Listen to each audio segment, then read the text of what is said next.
Bismillahirrahmanirrahim. Assalamualaikum warahmatullahi wabarakatuh. Innal hamdalillah nahmaduhu wa nasta'inuhu wa nastaghfiruh wa nu'minu bihi wa natawakkalu alayh.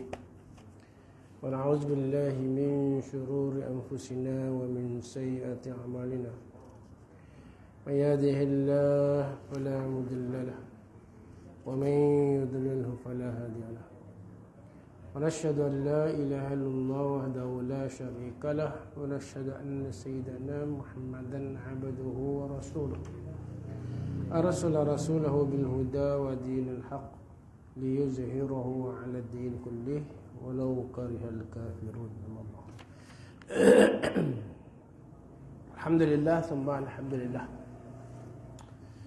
Syukur pada Allah Subhanahu wa taala,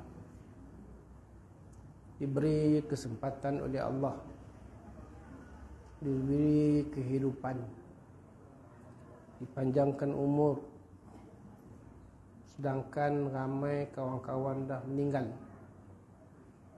Bulan Rajab, bulan Sya'ban, bulan Ramadan, habis Ramadan sehingga hari ini pun ada kematian atas Haji Kamarudin. Dan juga ada orang dua taman cepaka cikgu. Jadi maknanya Allah tidak beri kesempatan. Ada tidak diberi kesempatan kerana Allah Maha tahu tentang kedudukan satu orang. Meninggal sebelum Ramadan, meninggal dalam bulan Ramadan, ada meninggal selepas Ramadan, sehari atas meninggal hari raya yang kedua. Haji Kamarudin bulan Zulkaidah ni. Jadi untuk berkesempatan berada dalam bulan Ramadan, dalam bulan Zulhijjah, dengan amalan-amalan Rejab, Sya'ban, Ramadan, Syawal dengan puasa sunatnya. Kemudian kita nak masuk Zulhijjah dengan amalan korban. Semua ni adalah mendekatkan diri kita pada Allah. Ada amalan untuk dekat dengan Allah berperantaraan solat. Dengan solat kita dekat dengan Allah. Ada amalan berperantaraan zikir. Dengan zikir kita nak taqarrub, nak dekat dengan Allah. Ada amalan dengan sedekah. Dengan sedekah kita dekat dengan Allah. Ada amalan dengan umrah dan haji. Dengan umrah dan haji ini kita dekat dengan Allah. Ada amalan dengan berkorban. Yang berkorban ini juga dekat kita dengan Allah. Maka agama ni untuk dekat dengan Allah gabungan semua amal. Tidak hanya satu amal sahaja, tetapi berbagai-bagai amal boleh dekat dengan Allah. Ada satu orang perempuan lacur. Ada dua riwayat, satu lelaki yang memberi makan, memberi minum anjing. Itu pun dekat dengan Allah. Sehingga Allah ampun dosa dia. Jadi maknanya banyak amal boleh dekat dengan Allah. Di antaranya sekarang korban. Dan korban ini jalan taqarrub kita dengan Allah Subhanahu wa taala. Orang yang mendapat lebihan dari segi harta, sunat untuk berkorban. Kalau kita hitung, kita semua ni layak untuk berkorban. Semua kita ni layak. Tapi orang yang terutama layak bila mana dia boleh bagi zakat harta dia, mana dia paling layak. Kalau ikut kita pun layak. Jadi maknanya amal korban ini satu tuntutan yang Allah telah jadikan sejak Nabi Ibrahim. Dan amalan ini amalan yang dekat, dia bukanlah sekadar korban tapi datang dengan perasaan. Allah pilih Ibrahim, keluarga Ibrahim. Inna Allah astafa Adam wa Nuhan wa ala Ibrahim wa ala Imran alal alamin. Keluarga Ibrahim. Keluarga Nabi Muhammad SAW telah termaklum. Kalau Nabi Yusuf tu cantik, Rasulullah lebih cantik. Nabi mendahului daripada segala-gala Nabi. Namun Allah tersebut keluarga Ibrahim. Dan keluarga Ibrahim ni Allah muliakan mereka. Pernah orang Islam ditanya, man khairun nas ya Rasulullah? Siapakah manusia yang khairun nas? Manusia yang paling baik, sebaik-baik manusia. Kata bagaimana Rasulullah, Yusuf Nabi Allah, Yaqub Nabi Allah, Ishaq Nabi Allah, Ibrahim Khalilullah.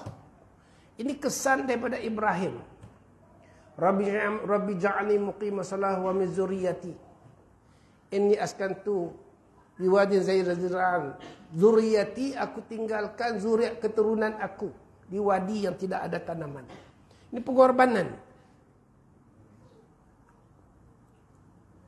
Dan amalan-amalan haji ini adalah amalan pengorbanan, amalan kerja buat badan. Hakikatnya badan yang bergerak. Tapi kalau badan tu buat tanpa perasaan, maka nilainya berkurangan. Kalau takat pusing, dia tak sama dengan pusing giant. Tu, pagi-pagi tu untuk pusing giant ni. Tawaf giant. Dia tak sama dengan tawaf. Walaupun bentuk pusingannya macam sama. Pusingan tawaf nampak macam sama. Orang nak pergi haji pun semua pakai tracksuit semua. Dua lelaki bini apa kat tu pusing. Exercise lah, bukan salah. Tapi dia tidak sama dengan pusingan tawaf. Satu orang boleh berlari-lari. Mungkin dia pemenang pingat acara sukan. Tapi berlari-lari anak ketika Bukit Safa dan Gunung Marwah tidak sama. Rupa macam sama tapi tidak sama. Dan kerana amal haji ini datang melalui satu perasaan. Satu perasaan. Bagaimana Nabi Ibrahim tinggalkan isterinya di lembah yang tidak ada tanaman. Dikelilingi oleh gunung-gunung tahamah. Bukit-bukit yang tidak ada tanaman. Tidak ada air setitik pun. Inni zahibun ila rabbi sayahdin. Aku akan pergi berjumpa dengan Tuhanku yang akan tunjuk jalan-jalan hidayat. Maknanya pergi buat dakwah di Baitul Maqdis. Tinggal anak kecil dengan isteri yang tersayang. Di satu lembah tidak ada asbab hidup. Karena Ibrahim telah meyakinkan diri dia dan diri isterinya bahawa Allah bagi makan, Allah bagi minum. Tuan-tuan jangan terus ini. Saya tak cerita terus pun tak ada apa dah. Tuan-tuan boleh buka mendatang ni, boleh ajak ni semua. Google dia ni, Syekh Google ni boleh tahu. Tapi kita nak cerita dalam majlis, supaya dalam majlis ini datang satu perasaan. Kerana majlis ini datang perasaan. Kalau dalam ni baca tak ada perasaan. Dia sama dengan belajar matematik, belajar biologi, belajar kimia ni, mendatang ni. Tapi dalam agama dia tak sama bila mana berada dalam majlis.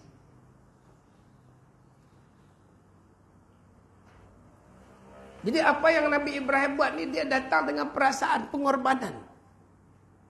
Di lembah yang tidak ada tanaman, tidak ada asbab hidup. Tapi Ibrahim yakin Allah yang bagi makan. Huwa yut'imuni wa yaskin. Allah rakab kata-kata Ibrahim dalam Quran.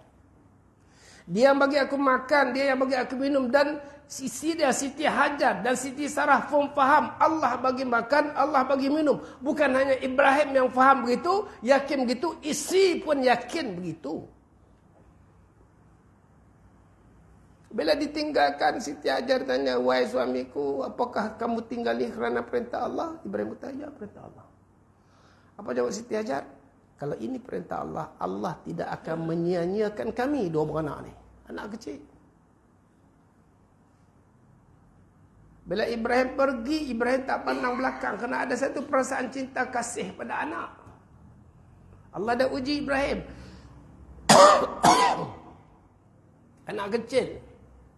Berapa tahun tu? Ada riwayat kata 7 tahun, ada riwayat kata 9 tahun. Baru balik datang tengok. Anak pun tak kenal. Tu pun dah duduk atas kuda. Tak boleh turun. Allah tak perintahkan turun. Siti Hajar kata, mengapa tak turun? Allah perintah, jangan turun. Dia ambil air basuh atas kuda tu, basuh kaki Nabi Ibrahim. Kerana budaya orang ketika itu, suami balik musafir jauh, isteri akan basuh kaki. Hanya tengok, ya, nak dukung tak boleh, apa pun tak boleh. Kerana Allah nak cinta kasih pada Allah lebih. Ketika Nabi Ibrahim tinggalkan Siti Hajar tak ada, hanya satu uncang. Ibrahim bagi uncang, ada kurma sikitnya. Berapa hari nak makan kurma? Dan bekas air sikit.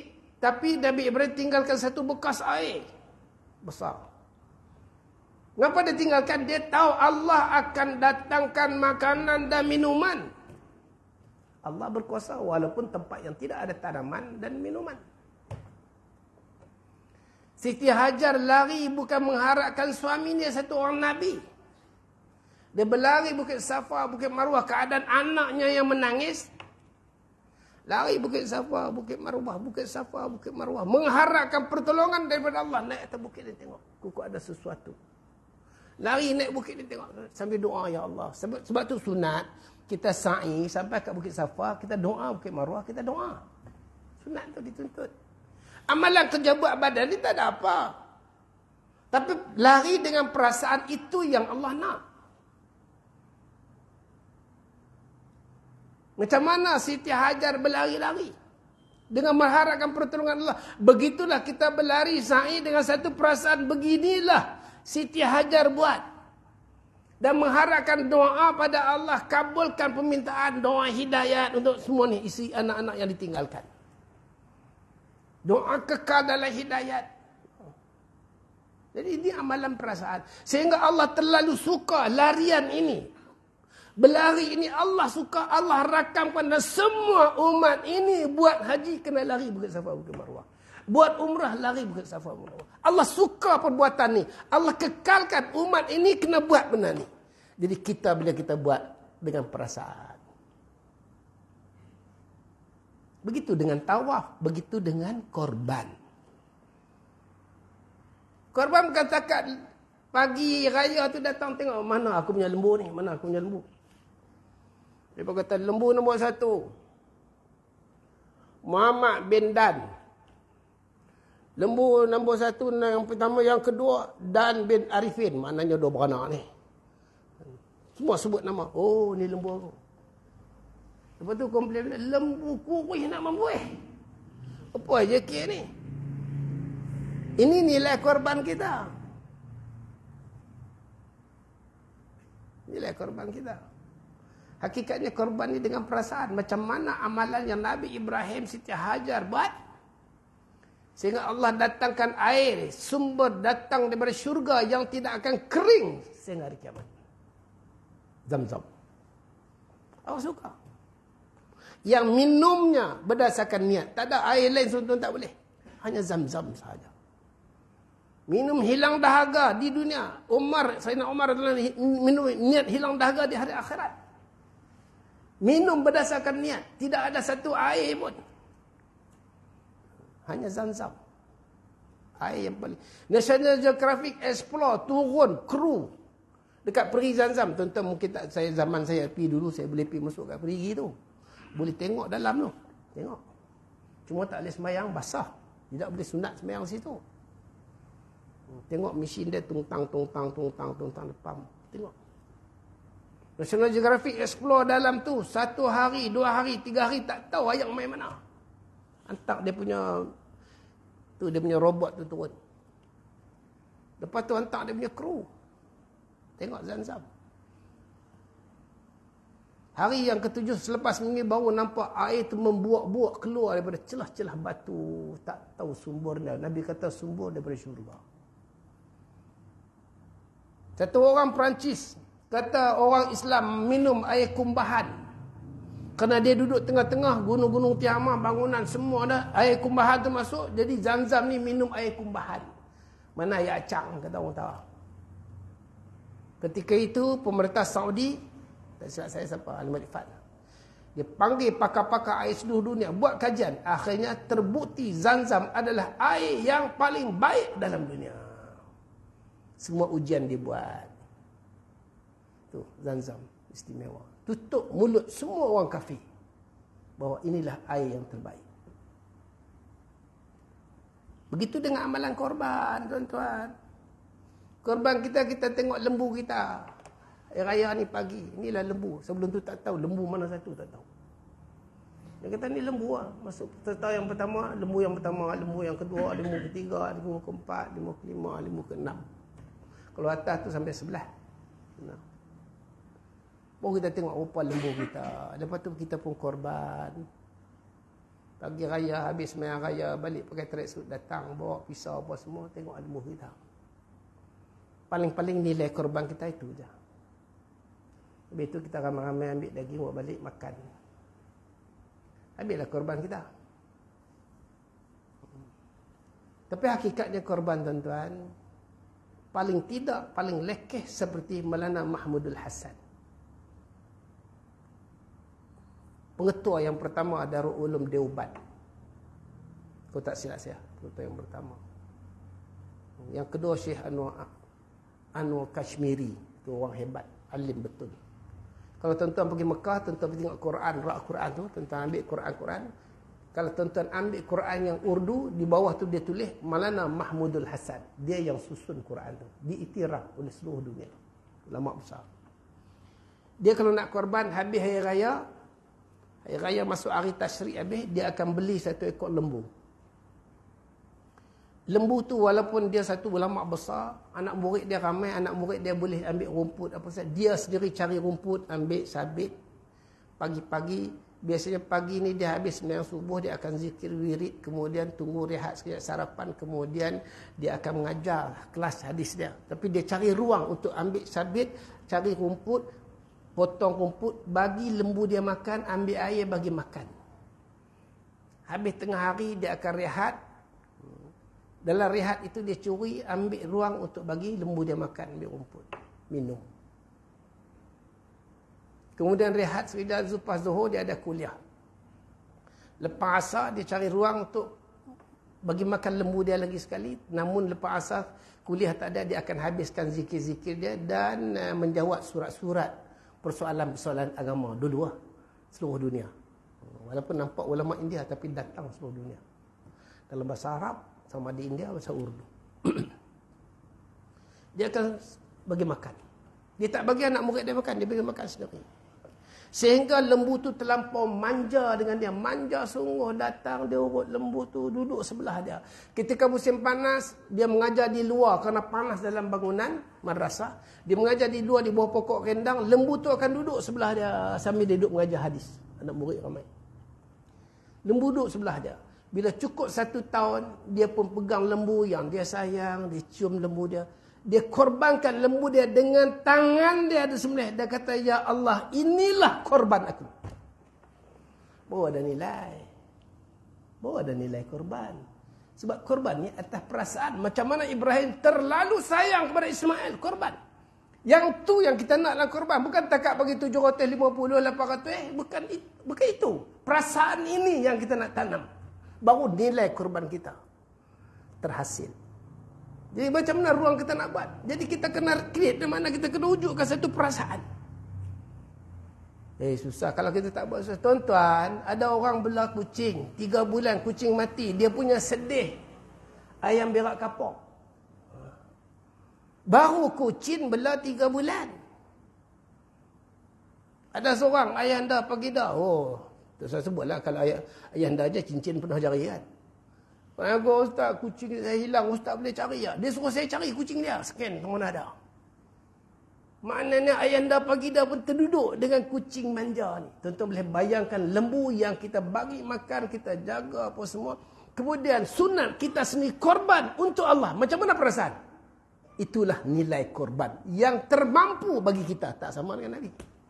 Tak sama dengan sahabat. Allah bagi kesempatan saya, itu hari saya pergi di India, saya pergi satu daerah Mewat. Tengok satu kambing tinggi. Kambing bau. Itu di antara kambing yang terbaik untuk kita sembelih. Yang pertama sekali kambing macam ni lah, kibashi, besar, saiz besar. 1 tahun, anak lagi, tapi tinggi ni. Tinggi ni, betul-betul tinggi. Macam anak lembu. Yang kedua baru biri-biri, yang ketiga baru kambing kampung kita ni. Kampung kita ni kambing yang duduk ranking bawah. Dia berdasarkan saiz badan lebih banyak daging, lebih afdal.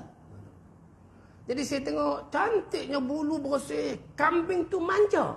Saya peluk kambing tu. Dia orang masuk rumput dalam mesin tu, mesin dia potong, dia pusing, top, dia rumput tu potong, dia akan ambil bubuh. Dan dia suap dengan tangan dia, orang tu. Suap dengan tangan. Bukanlah tiap hari suap dengan tangan, tapi dia bubuh biasa. Tapi ada waktu dia suap dengan tangan. Kami tu turun lutut tu, makan. Manjanya kami tu. Saya tengok pun saya sayang. Manja, saya peluk, bersih. Saya tanya untuk apa ni? Untuk korban tahun depan. Cukup 2 tahun. Tuan-tuan, macam mana perasaan? Dan itulah nilai korban yang kita termampu. Tapi kita sekarang ni kita... Jadi kalau jadi macam ni, jangan komplain tentang lembu kita. Lembu kurih lah, apalah. Siapa? Mana? Siapa yang cari ni? Siapa yang cari? Tak erti lah. Dalam kedai tak payah buat ni. Tengok lembu aku. Ya Allah. Takkanlah ambil lembu kurih. Lembu kurih yang tak ada daging, tak boleh buat korban. Jadi sekurang-kurangnya kita ada satu perasaan terima apa yang ada. Kamu nilai korban kita sekarang ni macam ni lah. Tapi kita nak dapat nilai korban yang macam betul, macam ulama-ulama sebut tadi, sehingga setengah-setengah tempat kita sukar.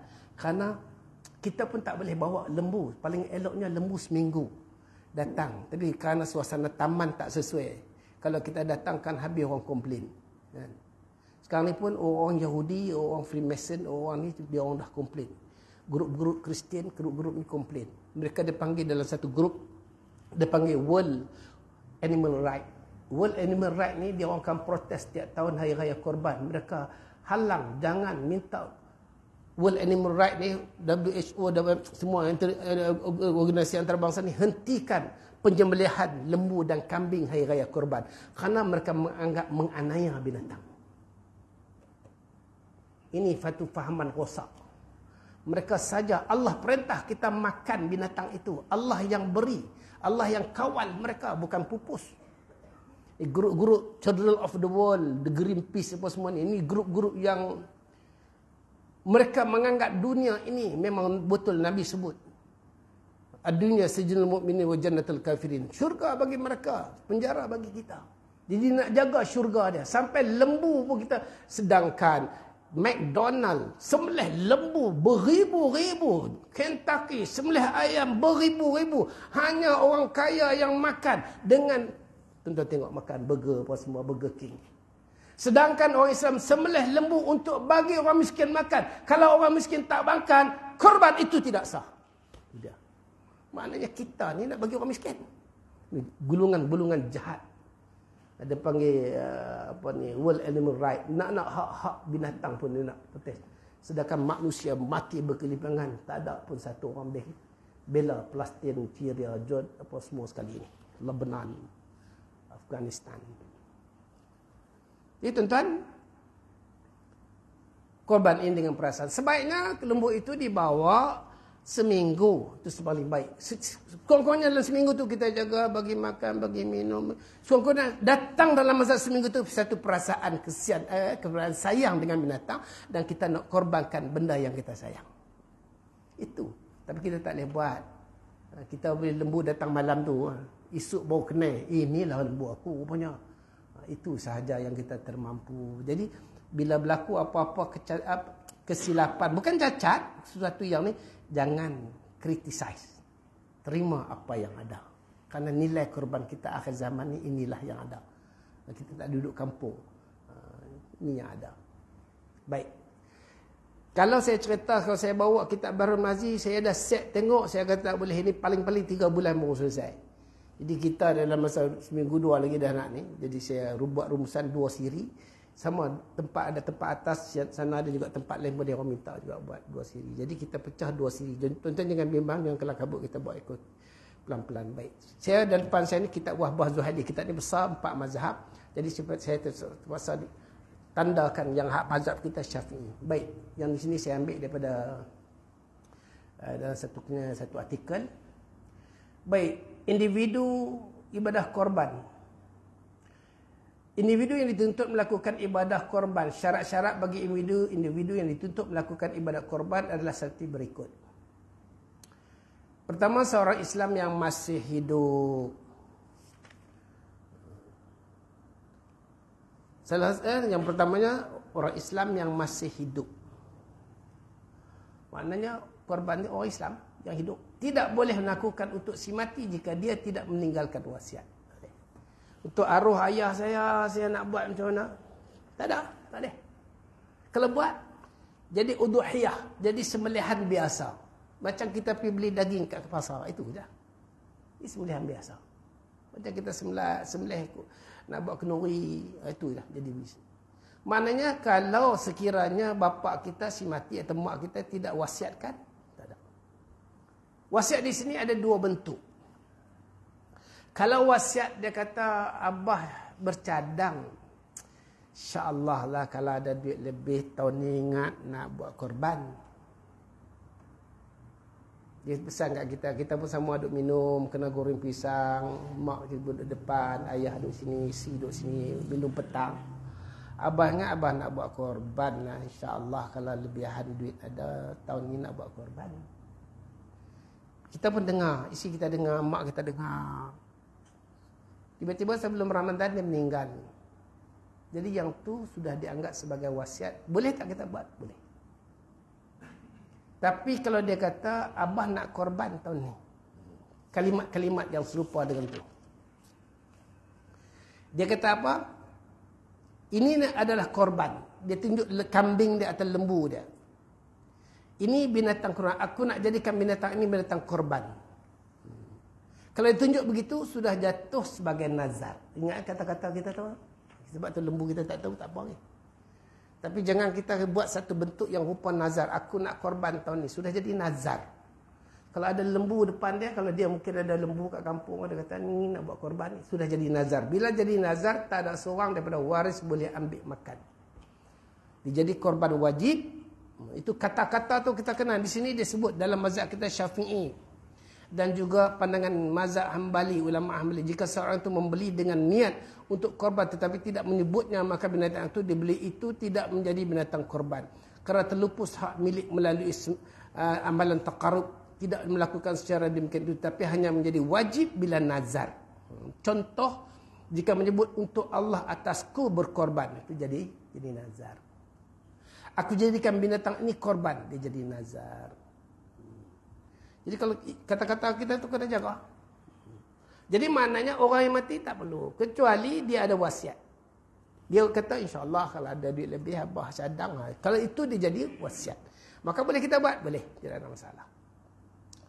Yang keduanya, seorang yang merdeka tidak dituntut atas orang hamba. Zaman kita tak ada. Di Arab Saudi ada. Tapi dia negara Arab ada, tapi tak terkenal.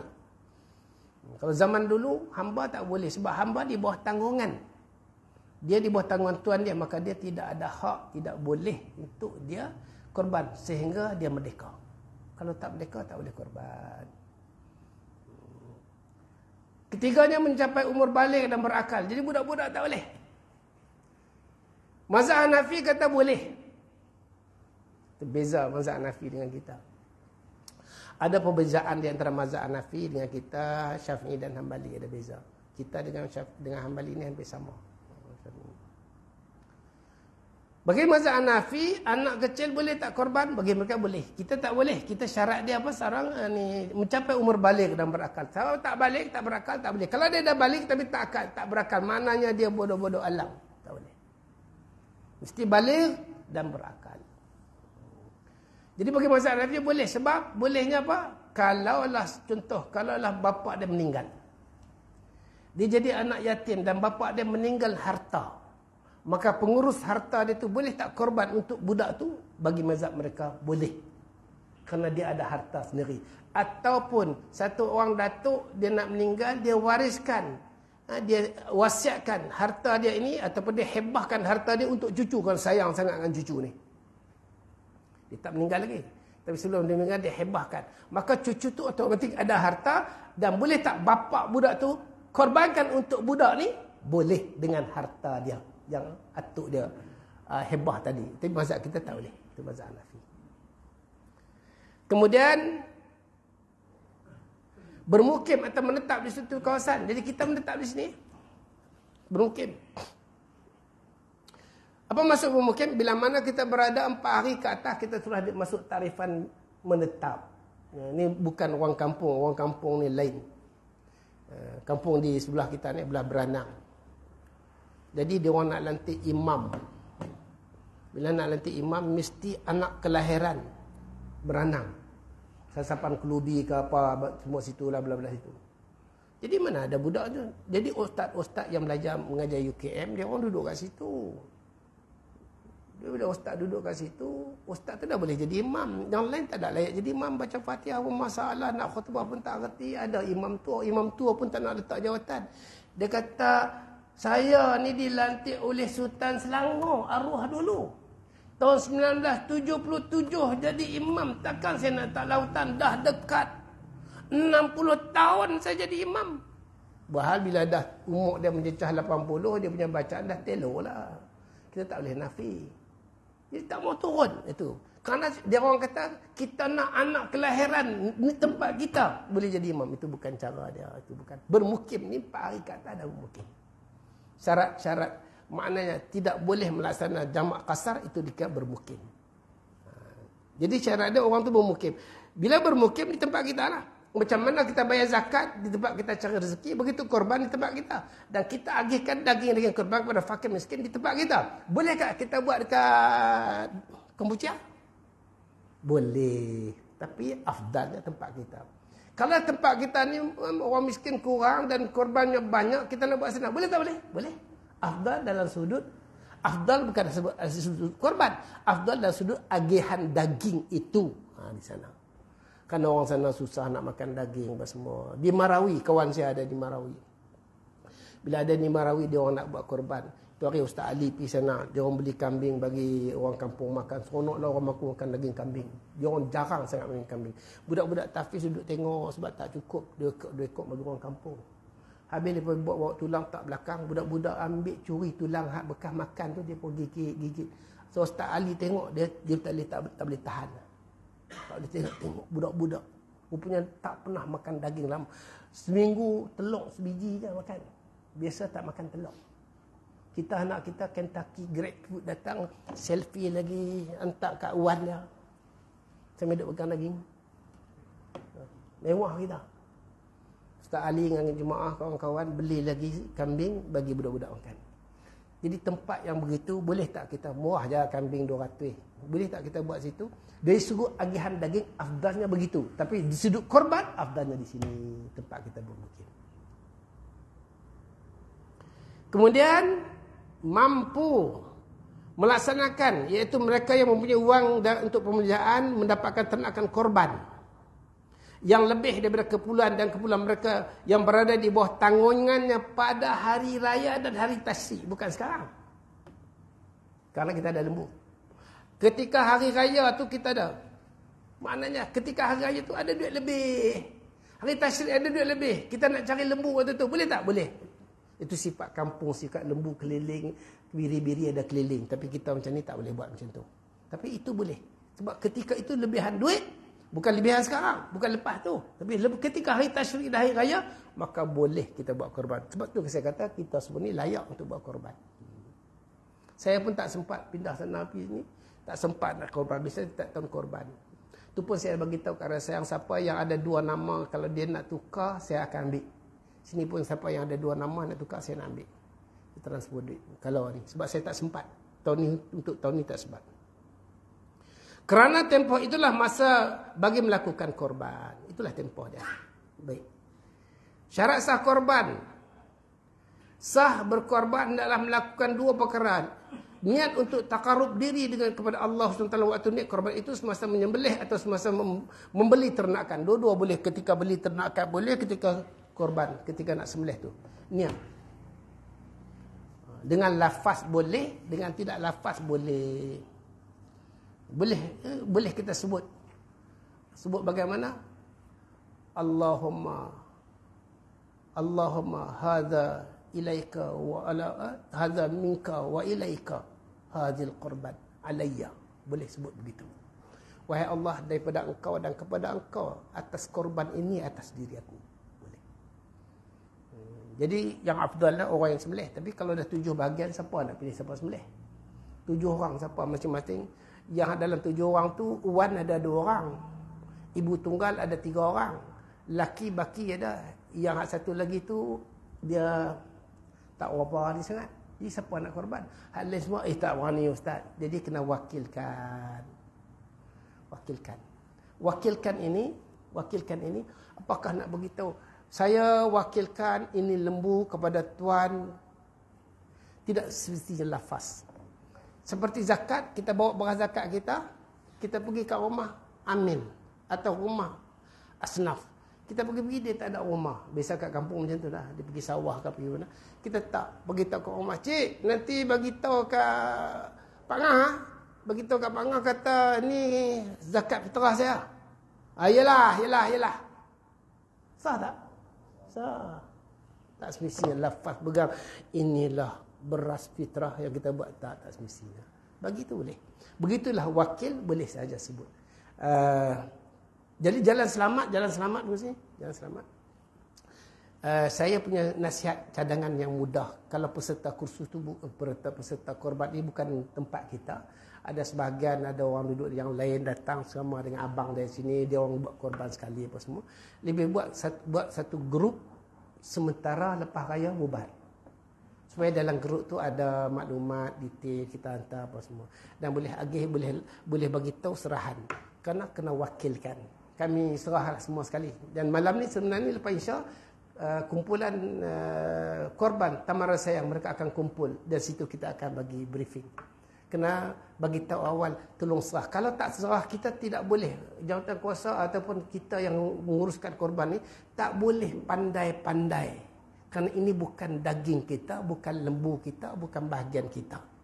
Kita tak boleh pandai-pandai agih. Melainkan dia orang kata, atas kepadaian tuan-tuan kita serahkan, kita wakilkan kepada tuan. Dan orang yang nak sembelih tu kami wakilkan kepada tuan.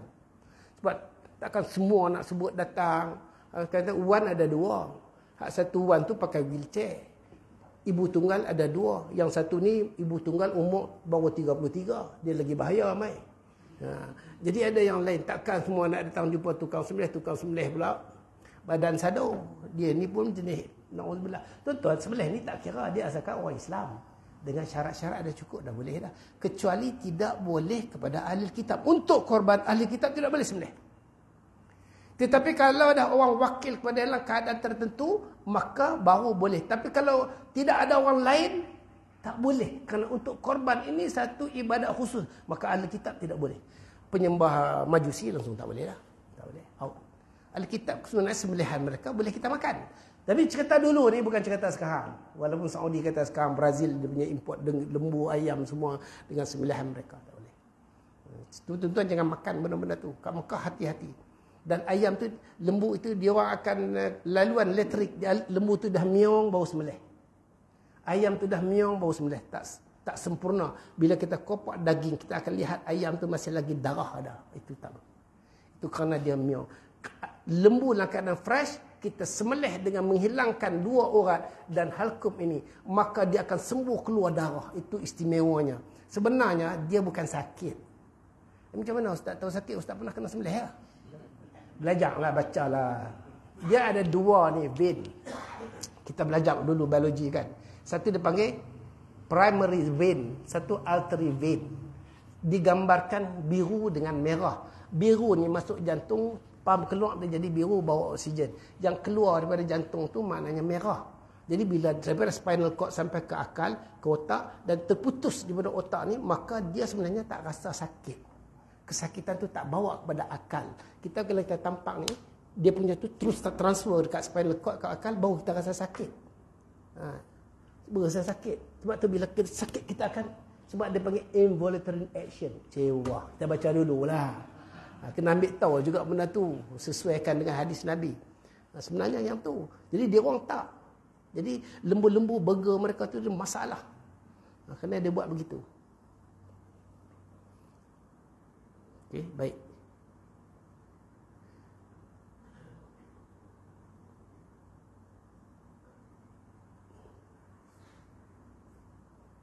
Niat dan sunat juga kita datang lihat lembu kita, dan ketika korban tu kita lihat darah tumpah. Fasalli li rabbika wanhar. Fasalli li rabbika wanhar. Salli mana semayang di situ, ulama tafsir semayang sunat Aidil Adha. Wanhar kemudiannya korban. Wanhar ni nak mana nahar, yang menahar atau hari tasyrik. Darah tumpah. Maknanya sembelih unta. Unta tu dia berdiri. Darah tu tumpah. Sunat. Setiap darah yang tumpah itu diampunkan dosa-dosa orang yang korban tu. Itu besar tu korban tu. Diampunkan dosa-dosa kita sebanyak darah yang tumpah tu. Sunat. Jadi sebab lembu kita baring, jadi kita tak nampak. Kita pula keliling. Jadi kalau ibu tunggal yang umur 33 tadi ni, tak, mana punya lembu sambil duduk pegang tudung. Jadi tukang sembelih pun duduk sibuk tengok kat dia, sembelih pun jadi kelang kabut. Lebih baik dia tak payah datang, duduk kat kebah orang perempuan, duduk kena teh dia orang pun duduk siap nak masak sup ke apakah. Tu tengok daripada jauh. Kata tu lembu tak payah datang tengok. Dia pula mabuk. Lepas tu rebah pula, ada pula hero duduk sambut di belakang lagi masalah. Korban tak jalan, duduk sibuk dengan dia. Jadi lebih baik jangan datang, atau datang duduk tempat jauh dengan orang perempuan. Tapi sunat peserta orang yang terlibat dengan korban itu, dia orang yang kena sunat tengok. Kalau dekat kampung dulu, saya korban kat kampung, kita pegang kepala lembu ni. Niatkan, ya Allah, ini korban atas aku. Itu boleh, itu lagi elok lah, lagi elok. Tapi syariat tidak meminta begitu. Sekadar dia kata, niatkan kita nak korban dan ketika nak sembelih, kalau kita sembelih sendiri. Macam kambing kita sekok, kita nak sembelih sendiri. Atau lembu, bahagian keluarga kita. Atau kita seorang atas sekok lembu. Boleh tak boleh? Boleh. Ni timbul macam mana? Ni ustaz macam mana ni? Ustaz macam mana ni? 4 orang korban. Ni lembu yang terakhir. 4 orang korban. Seorang ni dia dah korban dah. Dia kata saya dah korban. Saya nak buat akikah. Nak buat akikah. Cucu. Dia ambil akikah. Tinggal 2 lagi. Duk cari siapa lagi nak korban. Siapa lagi nak korban. Paling cantik. Surau keluarkan duit sendiri. Kami bukan nak korban. Pihak surau akan beli daging tu. Jadi daging ni untuk apa? Kalau hak jenis-jenis apa penat duduk sembelih takkan tak ada habuan. Tak boleh ambil daripada daging korban. Haram daripada daging tu boleh bagi. Apa susah sangat? Bukannya banyak sangat. Duit kita surau banyak. Dan ini boleh kita buat sup. Ni bahagian ni. Kita buat sup. Dan kalau kita nak buat sup, kita tak boleh kata ni nak ambil sendiri-sendiri. Tak boleh. Kena bagi tahu pada peserta, serah kepada kami. Dan kami nak bahagian daripada peserta 1 ekor lembu 7 orang tu, kami minta izin. Kena sebut, minta izin. Bahagian tuan-tuan, sedikit bahagian tulang dan daging sikit. Daripada ramai itu nanti, kalau sekok dah 7 orang lah. Kalau 10 ekor dah 70 orang kan. Jadi ambil bahagian tu untuk kita buat. Dia banyak tu. Jadi kita kena minta izin. Kerana yang ni kita boleh minta izin kepada peserta. Untuk orang awam, kita tak tahu. Orang awam ramai. Dan untuk orang miskin lagi, kita tak tahu. Jadi yang ni, yang lebih selamat ni, yang 7 orang, kita minta ambil bahagian dia. Kita tak boleh, saya bahagian saya, kedekut nak mampu, saya tak. Yang paling afdal, dia pegang daging tu, pegang begitu, angkat. Itu sahaja. Yang afdal untuk rasa makanan. Itu yang lain serah. Lebihkan fakir miskin kalau termampu. Tapi taman kita tak ada. Nanti kita tuan-tuan akan tanya, kita akan cerita ni panjang.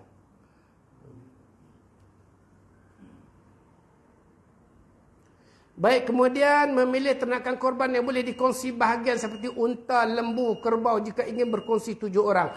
Manakala kambing atau biri-biri dikhususkan untuk seorang yang mewakili satu bahagian. Sekiranya nak ingin berkongsi, kalau tak mau kongsi, saya nak beli sekok lembu. Apa masalah? Lembu saya ni arwah Tok Wan, arwah Tok Nek, arwah Pak Njang, arwah Mak Njang. Tak payahlah, seorang bagi pihak keluarga. Sebab apa mati tak ada. Kita ambil seorang. Itu lebih afdal. Kita korban. Kita sendiri sembelih. Tidak ada masalah. Tidak ada masalah. Dan lembu ni adalah binatang al-anam. Yang paling afdal mazhab Syafi'i, unta. Paling afdal. Yang kedua adalah lembu. Bila lembu termasuk kerbau. Dan lembu, unta ni mesti binatang an'am.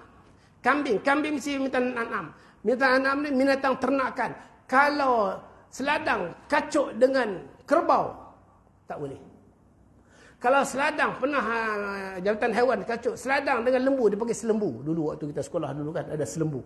Hukum dia tak boleh. Kerana seladang bukan binatang ternakan, bukan binatang an'am. Dia binatang liar. Walaupun rupa macam kerbau.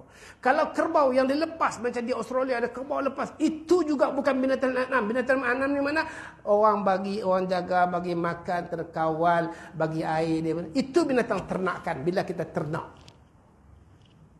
Sebab tu lembu di ladang kelapa sawit yang dia hanya kena tuan dia pakai baju oren tu.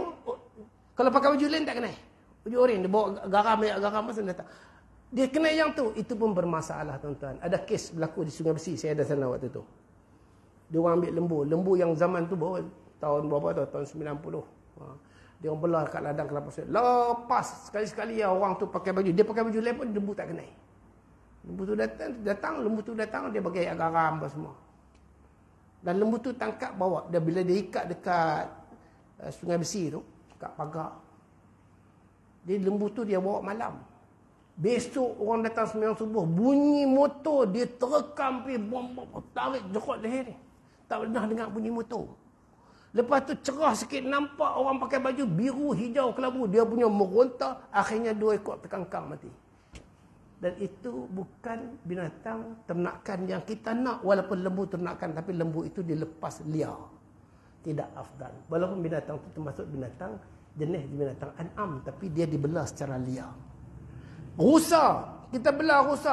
Ada 67 ekor rusa ladang saya. Saya nak korban boleh? Tak boleh. Dia macam kambing. Macam kambing tapi tak boleh. Rusa kacuk pun tak boleh. Kecuali biri-biri kacuk dengan kambing biasa. Itu boleh. Sebab kedua-duanya adalah an'am. Kedua-duanya adalah an'am. Boleh. Biri-biri dengan ram dengan sheep boleh. Itu kedua-dua boleh. Kerana kedua-dua binatang an'am. Tapi seladang tak boleh. Mesti.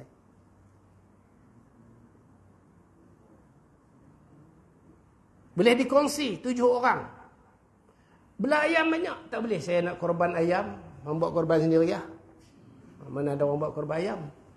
Dia ladang banyak. Ladang ayam. Allah ayam banyak. Saya nak korban dalam 30 ekor boleh kot. Tak payah. Cakap kata tak ada korban. Dan binatang-binatang ini mesti binatang yang dalam mazhab kita Syafi'i binatang yang sempurna. Tidak ada cacat. Kalau cacatnya tanduk dia patah satu dan tanduk ini bukan ada orang makan, ada orang mamah tanduk, ada berbuih pun tak ada. Jadi dia bukan mencacatkan daging. Maka mazhab Syafi'i kita kata boleh kalau lembu kambing ini yang tanduk dia patah. Tapi kalau telinga hilang, maka itu dikira cacat. Tak boleh. Tapi kalau telinga carik, kerana dia tidak mencacatkan, mengurangkan benda yang kita makan. Itu boleh. Kalau kambing tu cacat semula jadi, dia OKU waktu lahir, dan tidak mencacatkan daging dia, maka boleh diterima. Namun makruh. Carik tadi makruh. Makruh. Tapi memang sah lagi. Kemudian lembu. Gigi patah. Boleh tak boleh? 1, 2 gigi patah. Boleh? Boleh. Tapi kalau semua gigi patah, sampai nak ngunyah tak boleh, mencacatkan dia punya badan, maka tidak afdal. Bukan tidak afdal, tidak boleh dalam mazhab kita Syafi'i. Tengok macam mana. Kalaulah kita bawa lembu tu lembu betina. Baru ni ada orang telefon, ustaz ada imam kampung saya, dia tak mahu lembu betina. Ni satu hal yang saya tak mahu. Saya kata jangan bergaduh dengan tu imam.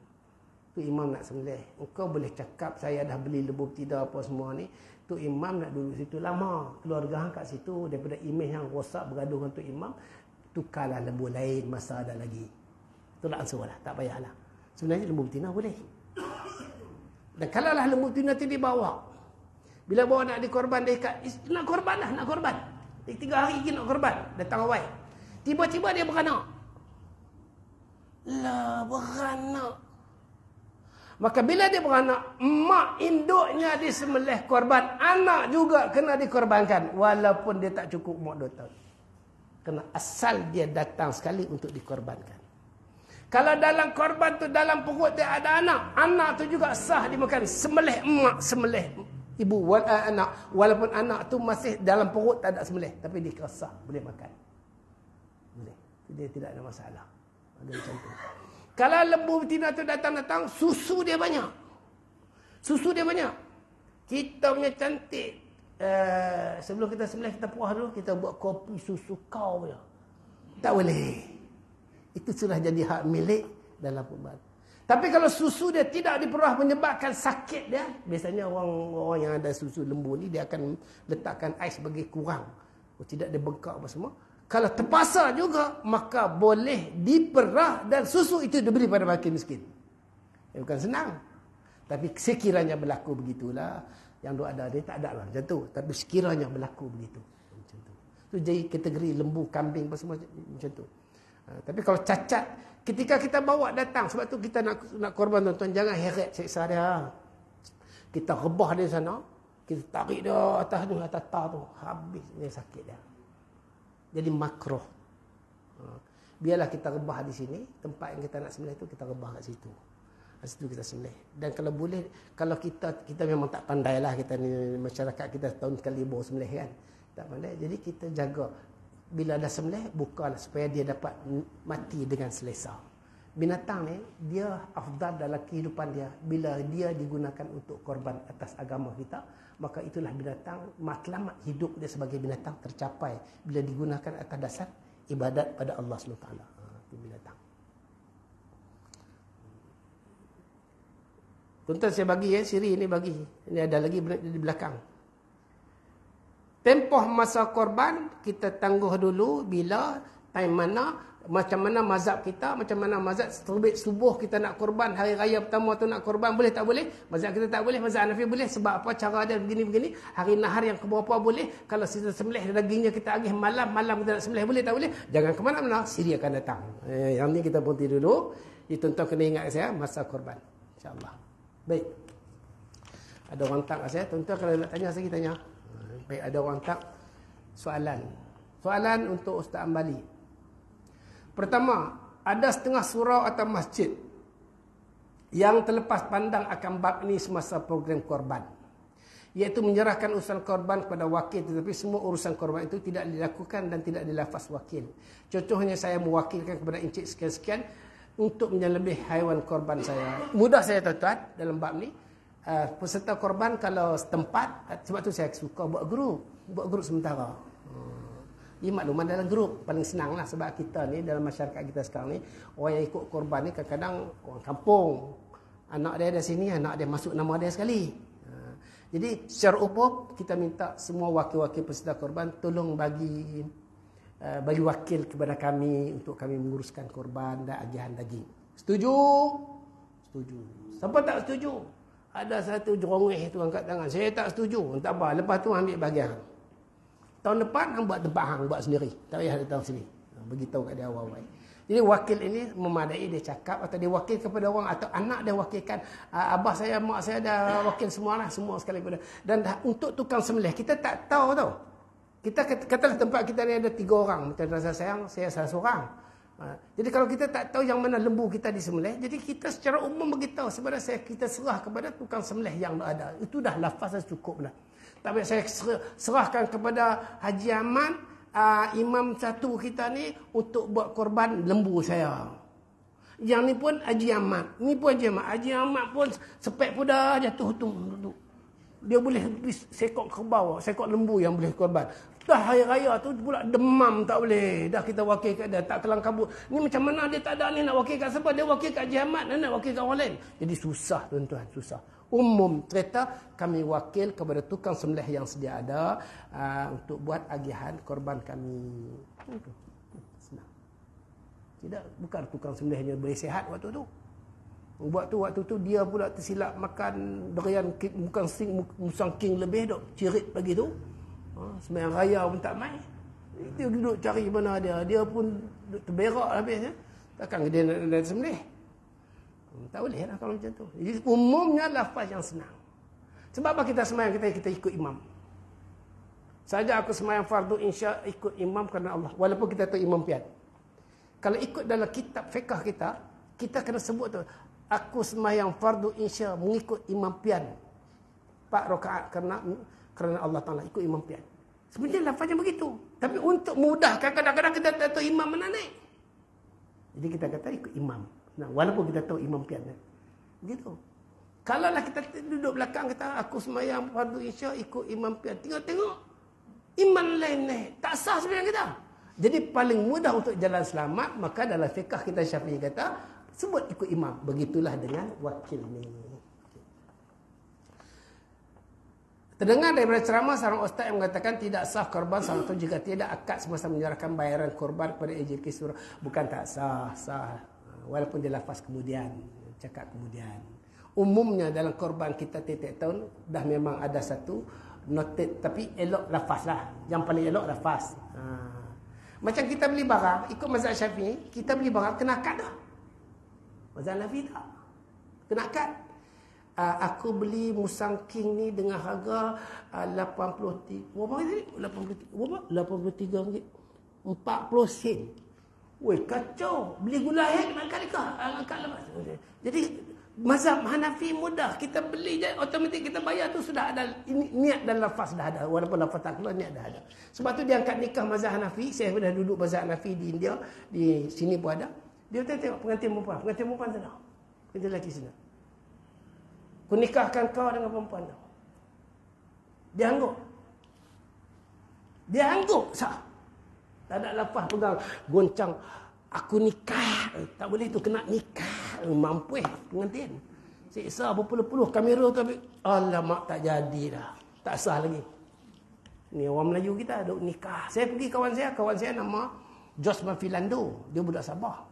Dia asal orang Indonesia, lari konfrontasi dia, bapak dia orang politik sana kuat, lari takut Soekarno cari. Jadi bapak dia duduk Sabah. Jadi tukang nama, marga Keturunan Petutut. Dia pun nama Jos Mafilando. Saya kata, kacau nama kau, Jos Mafilando. Mafilando tu waktu tu persidangan Malaysia, Indonesia, Filipina. Jadi Mafilando lah. Dia kata, tak heran Ustaz, adik saya lagi lah, mak saya pergi tengok filem Zorro. Mak saya pun nak beranak, bapak saya bagi nama Zorro Fernandez. Lagi kacau. Pergi menikah dengan orang Temeloh. Saya ingat lagi tu orang Temeloh. Kami pergi lah. Tu imam tu, nama apa ni? Jos Mafilando. Macam mana nak sebut ni? Tu imam tak kerti sebut. Dia okey. Tu imam pula susah. Nak kena ajak. Jos Mafilando. Jos Mafilando. Dia tak kerti. Akhirnya dia pegang. Jud lah. Jud. Terima. Jadi kita punya mazhab memadai dengan lafaz biasa sudah memadai. Baik, ketiganya, dua, adakah dibolehkan korban itu untuk orang sudah meninggal? Kita dah sebut tadi. Kecuali dia ada waris. Dia mewarisi, maknanya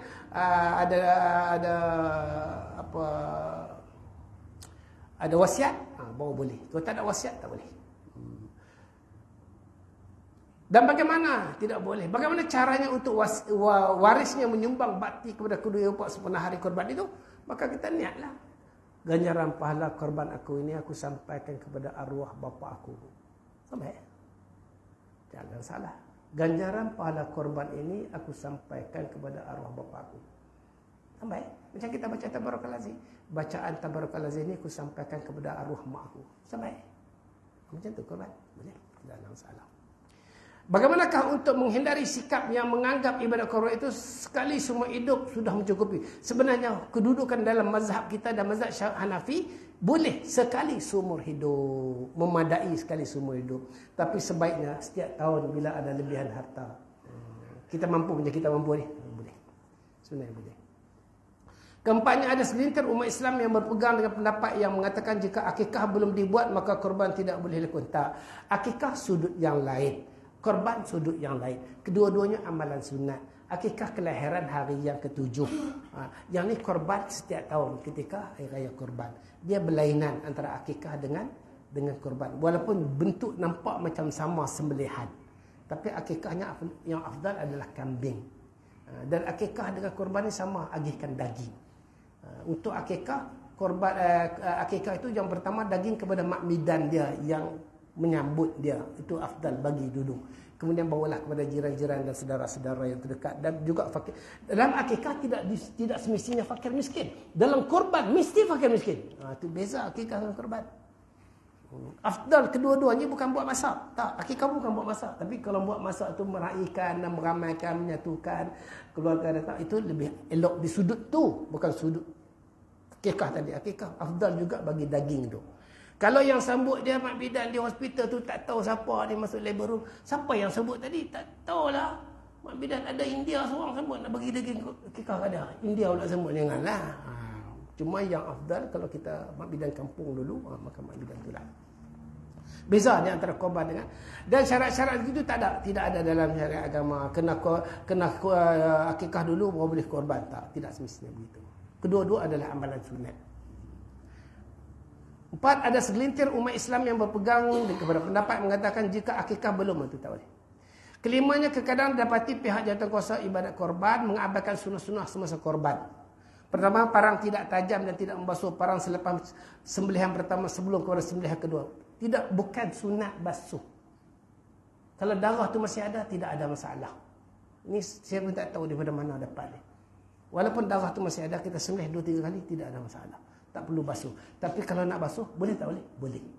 Yang paling penting, parang itu adalah tajam. Itu sahaja. Maka tak boleh dengan melalui, dengan buluh, dengan gigi, dengan tulang, dengan sesuatu yang boleh memotong. Ada kaul kata buluh kalau dia boleh memotong, boleh. Tajam itu ada. Tapi tak semuanya, biasanya adalah pisau yang boleh memotong. Itu syarat dia. Bukan darah tu ada tak ada, kena basuh dulu, tak. Tak semestinya. Kalau kita ada kertas tisu, kita lap dengan kertas tisu pun memadai. Tidak ada masalah.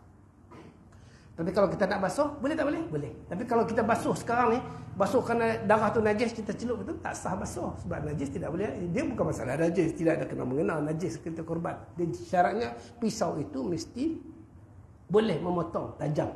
Sifat pisau tajam tu ada. Keduanya menunjuk-nunjuk mata pisau di hadapan haiwan korban. Makruh kita tunjuk duduk asah depan lembu tu. Lembu pun ada perasaan, tuan. Lembu duduk asal, duduk tengok bukan tu. Lepas tu tukang sembelih pula misai tu, duduk tengok. Lembu pun takut macam kita jugalah.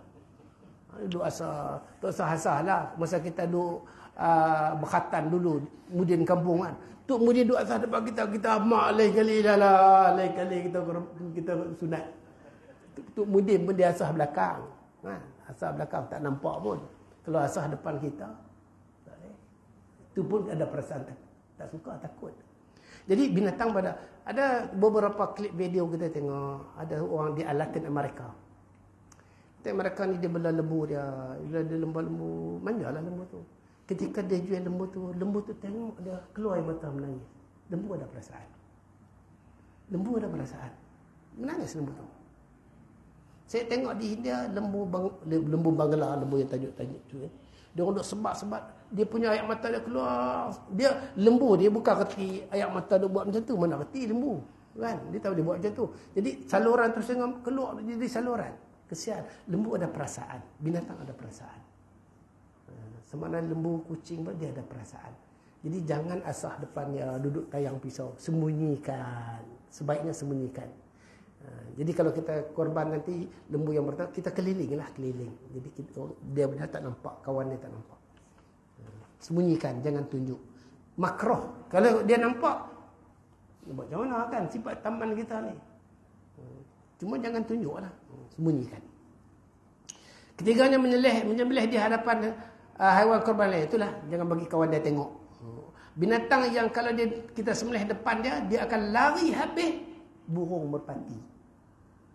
Siapa-siapa yang ambil burung merpati, kalau sembelih kat kawan dia, memang habis lari. Binatang ada perasaan. Burung merpati. Sebab tu orang tutur kata, kalau burung merpati ambil sembelih, sembunyi. Jangan sembelih depan kawan dia. Dia lari, tak ada situ. Burung merpati. Maknanya dia binatang faham lah.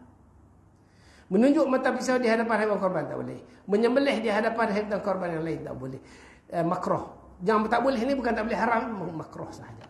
Tidak menghadap kiblat dan tidak mengering waktu sembelih itu dengan takbir. Waktu menghadap kiblat, sunat. Menghadapkan kiblat. Maknanya kalau kiblat kita sana, lubang di sini, dia berbaring belah kiri, jadi sembelih. Tak menghadap kiblat boleh tak? Habis kalau ayam, tu Kentucky tu mana ada menghadap kiblat? Dia main sambil duduk isap rokok. Mana dia baca? Celah mana dia baca Bismillah Allahu Akbar tu? Sebab tu kalau saya pergi pasar Ambangan, saya suruh sahabat kita tu sembelih. Atau saya sembelih sendiri sahabat kita kat luar. Kucing dia berhokol. Macam mana dia baca? Jadi maknanya sembelihan di sini dia kata sebaiknya sunat dituntut tolong buatlah. Menghadap kiblat. Kemudian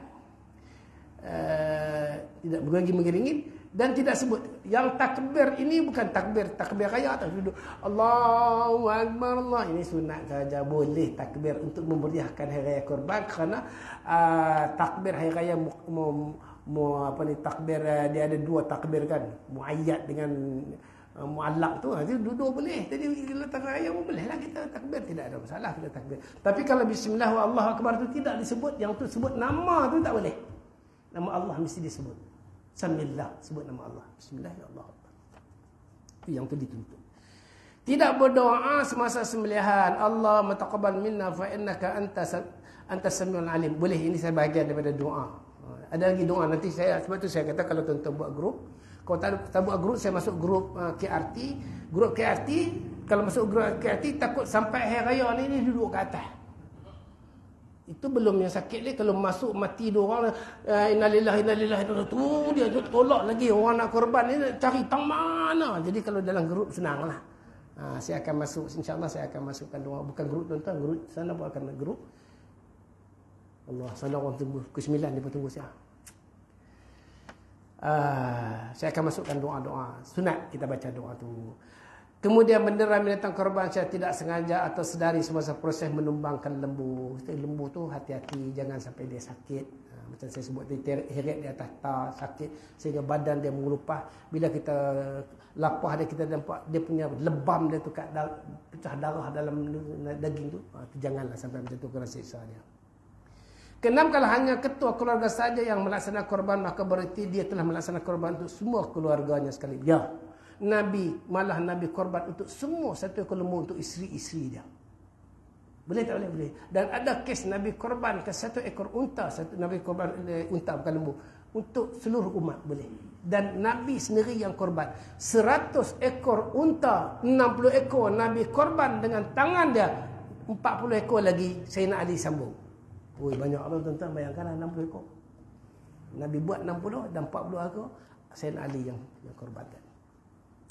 Ketujuh, jika dalam satu qaryah bilangan penduduk fakir itu tidak berapa ramai, tetapi jumlah daging korban yang telah diuntukkan kepada golongan itu sangat banyak, bolehkah kita bertindak seperti di bawah? A, melebihkan bilangan kuantiti daging kepada satu keluarga. Contohnya, dua-dua pihak surau beri sebungkus dan satu family, tetapi disebabkan banyak daging korban, kita beri 5 bungkus 5 kilo kepada satu family. Kita bagi kepada fakir miskin lebih. Katalah dalam taman kita ni, kita ada lebih kurang dalam 25 orang fakir miskin yang telah dikenal pasti oleh Baitul Mal, ataupun kita tahu secara peribadi, yang kita tahulah jiran-jiran kita, maka kita bagi lebih lah. Bagi 5 kilo ke, daging banyak, bagi 5 kilo ke. Tapi yang ni tidak ada had. Tapi kalau kita bagi lebih boleh tak? Boleh. Jangan kita bagi. Tapi daging bahagian, bagi 3 bahagian, bukan mesti syarat begitu. Syarat yang paling elok, orang yang punya pun ambil segenggamnya, lain bagi. Tapi kita boleh bagi 3 tu. Satu untuk peserta, satu untuk fakir miskin, satu untuk orang biasa. Jadi untuk bahagian fakir miskin ni, kena sampai. Walaupun mungkin fakir miskin tak banyak, tapi kena sampai juga. Kalau kita lebihkan kilo kepada mereka, tidak ada masalah. Sebaiknya lebihkan kilo kepada fakir miskin, kerana mereka jarang dapat makan. Tapi kita ni selalu lebihkan kilo. Kalau sekiranya lebih lah. Begitu. B, meluaskan agihan daging korban itu kepada golongan miskin, kepada karyah lain yang berdekatan, afdal, elok. Tak semestinya kita. Kalau kita dah banyak sangat sampai 33 ekor, macam di Segambut sampai 40 ekor. Jadi kalau orang karyah Segambut dah, orang kaya-kaya semua tu, Anwar Ibrahim pun duduk kat situ dulu. Jadi macam mana nak bagi? Boleh tak bagi pada yang lain? Boleh. Sama dengan kita buat korban di Kampuchea, sama. Boleh bagi, tidak ada masalah.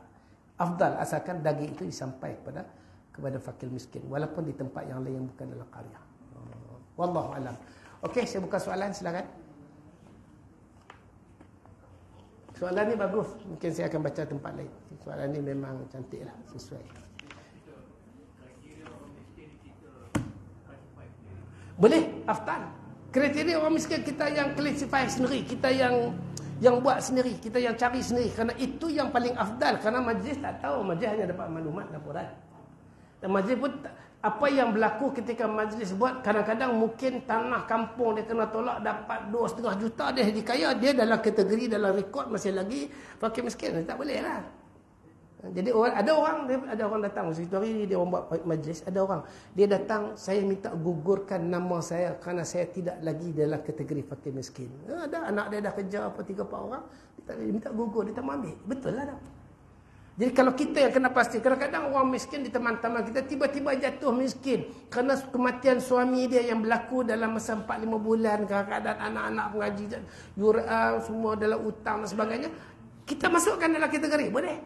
Tidak ada masalah. Itu afdal. Yang paling afdal kita sendiri yang tahu ehwal jiran-jiran kita.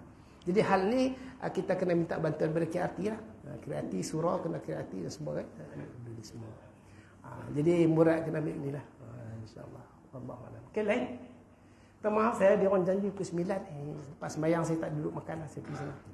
Wallahualam, kita sambung akan datang. Tuan-tuan, kaum ibu kalau ada soalan boleh tulis. Nanti hantar kat saya. Macam soalan tadi. Tapi yang mencakupi banyak benda. Ada lagi yang kita akan cerita. Sunat yang lain-lain ni kita akan cerita akan datang. Wallahualam. Baik.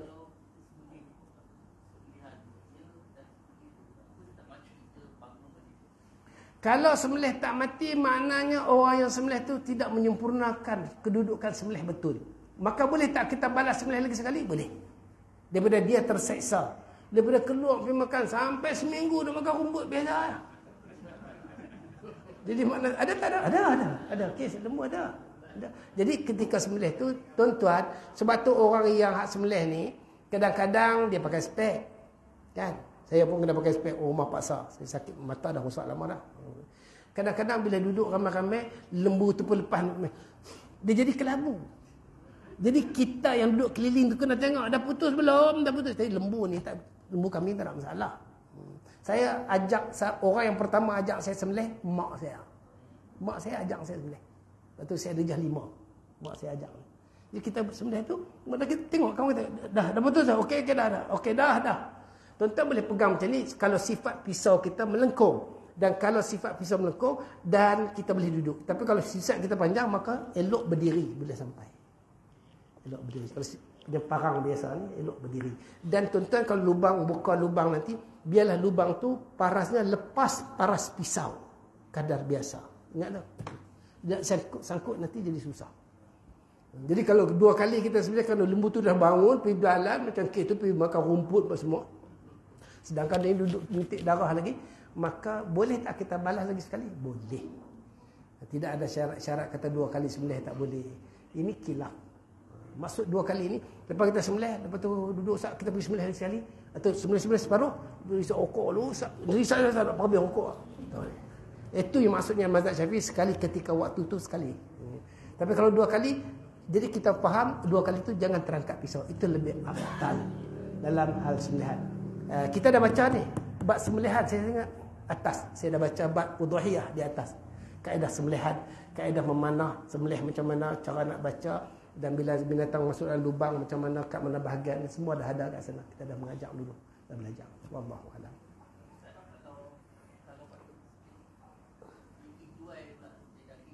Kalau orang miskin dapat duit, orang miskin dapat dan dia dapat daging banyak, dia pergi jual, tidak ada masalah. Tidak. Lagi satu boleh tak daging untuk orang sakit? Contohnya burat ni kita ulah dia ada jaga mak dia sakit kat rumah. Boleh tak untuk kita bagi untuk mak dia? tak boleh, dia kaya. Tak boleh, dia kaya. Sebenarnya tak masuk makin miskin. Orang rumah dia buat kuih pun untung banyak. Contoh. Baik, kalau dia jaga mak dia, dia kategori miskin. Sebab syarat dia fakir miskin baru boleh. Tapi kalau dia, kita kata bagi anak yatim, Allah, ibu tunggal, Allah, suami dia baru meninggal, ibu tunggal ni kita kena bagi, tak boleh. Anak ada 5, suami dia tinggal 500,000. Bukan dia masuk miskin lagi, dia dah orang kaya, tak layak bagi dia. Walaupun bunyinya ibu tunggal. Anak yatim, bapa dia meninggal, tinggal duit banyak, tak boleh. Bukan fakir. Ingat, daging korban bukan asnaf. Ingat, itu zakat. Daging korban fakir miskin, bukan asnaf. Ini salah, kita ni salah. Daging korban bukan asnaf. Kalau asnaf bagi kat Imam Pian, dia amil sebagai asnaf. Oh, sedap lah Imam Pian, dia amil, tak boleh.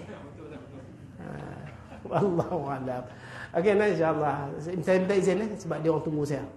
Bismillahirrahmanirrahim. Alhamdulillah alamin wassalatu wassalamu ala rasulillah. Ya awwalan awwalin ya akhirul akhirin nazzalatul matin wasakin ya rahman rahim. Rabbana zidna ilma warzuqna fahma. Allahumma ij'alhum hajjan mabruran wa sa'yan maskuran wa zamban maghfura wa tijaratan lan tabur. Rabbana atina fid dunya hasanah wa fil akhirati hasanah wa qina adzabannar. Sallallahu alaihi wasallam. Alhamdulillahil alamin. Assalamualaikum warahmatullahi wabarakatuh.